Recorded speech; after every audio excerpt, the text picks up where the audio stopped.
Namaste. Hamisha Khush Raho Vidya. I'm Jv'n Dr. Lily Trivedi, and today I'm going to take the lecture of Transpiration and Stomatal Physiology. Now, what is transpiration?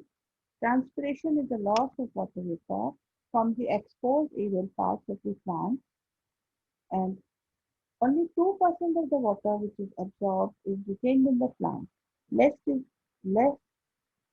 lost in the through process of transpiration. Now, there are different kinds of transpiration. There are three kinds: cuticular transpiration that takes place through the epidermal cells, and then there is it is mostly occurring in the xerophytic plants and in flowers, stems, and roots, fruits. Only cuticular transpiration takes place. The loss of water is 5 to 10% of total transpiration taken. The second is the lenticular transpiration. This is the loss of water in the form of vapors and through lenticels or lenticular transpiration. So lenticels are small pores present in the bark of old trees. So this is the major source of loss of water from deciduous trees after the leaf has fallen off. This constitutes 1 to 2% of the total water loss through transpiration. The third and the most important, the most common is the stomatal transpiration, in which the loss of water is in form of vapors to stomata, and 80 to 90% water is lost to stomata of the total transpiration water. Now, we will study the structure of stomata. Now, what is stomata? The epidermal leaves and the green stem they possess small pores. Now, these pores are 10 to 40 microns in length and 3 to 10 microns in breadth. So they are surrounded by specialized epidermal cells, which are called guard cells. And there is great morphological diversity in the guard cells.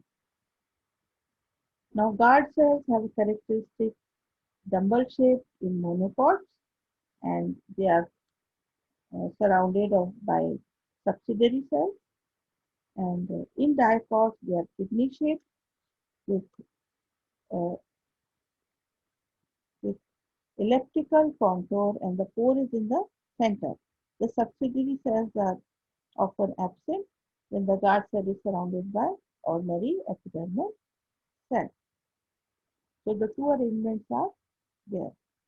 Now the distribution of stomata on the leaf, it is in some plants it is equal on both the upper and lower surface. In dicot leaves it is more on the lower surface. In monocot leaves it is equal on the both surface. In the submerged leaves it is found only on the upper surface, and in the lower surface it is not there. Whereas in the submerged plants, it is non-functional. In xerophytic plants, there is sunken stomata found, and so this reduces transpiration. Then we can take the what is the mechanism of opening and closing. Opening and closing, there are microfibrils which are arranged, and these microfibrils contract and relax, and they help in the solidity of the guard cells. Then the different theories are the which opening and closing of stomata are the potassium ion pump theory, and which is mostly common. Then we have the certain factors which affect the stomatal movement: the light, carbon dioxide, water potential, temperature, wind, abscisic acid, cytokinins, light quality, and pH. All these factors play important role in the opening and closing of stomata.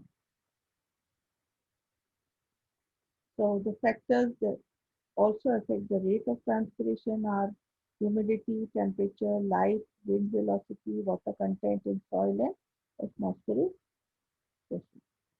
In the internal factors of the transpiration, there is leaf area as to how much is the leaf area, then what is the leaf structure, which includes the thickness of cuticles, the density and number and thickening of epidermal layers, the exposed surface, and all these they are factor.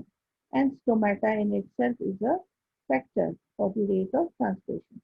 For example, in xerophytes, the rate of transpiration less because the stomata is sunken and is, remains open during the night and closed in the day.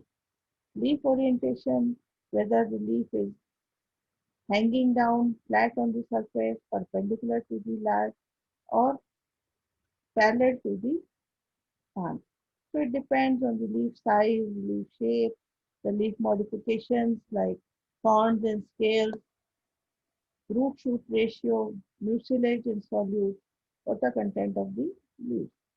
So this is all about the factors which are controlling, and diseases also. Certain disease affect the chloroplast and as such rate of transpiration is affected. Transpiration is both advantageous and disadvantages. Advantages because there is mineral salt absorption through transpiration, there is effect on the growth and development, there is cooling effect due to transpiration, water absorption is there, ascent of sap is through transpiration. Pull, mechanical tissues are more developed where rate of transpiration is high, extensive root system is present in high transpiration. Quality of fruits and increased sugar and mineral content is also there in high rate of transpiration. Hardening of plants and removal of excess water and drainage of soil water. So these are the advantages of transpiration. Now there are certain disadvantages also of transpiration, that is wilting.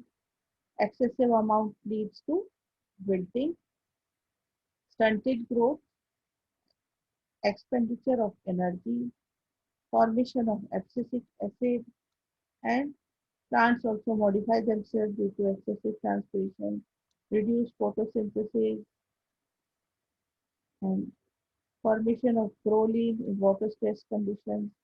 So these are all the disadvantages of excessive transpiration. So students, I hope you have found my lecture interesting.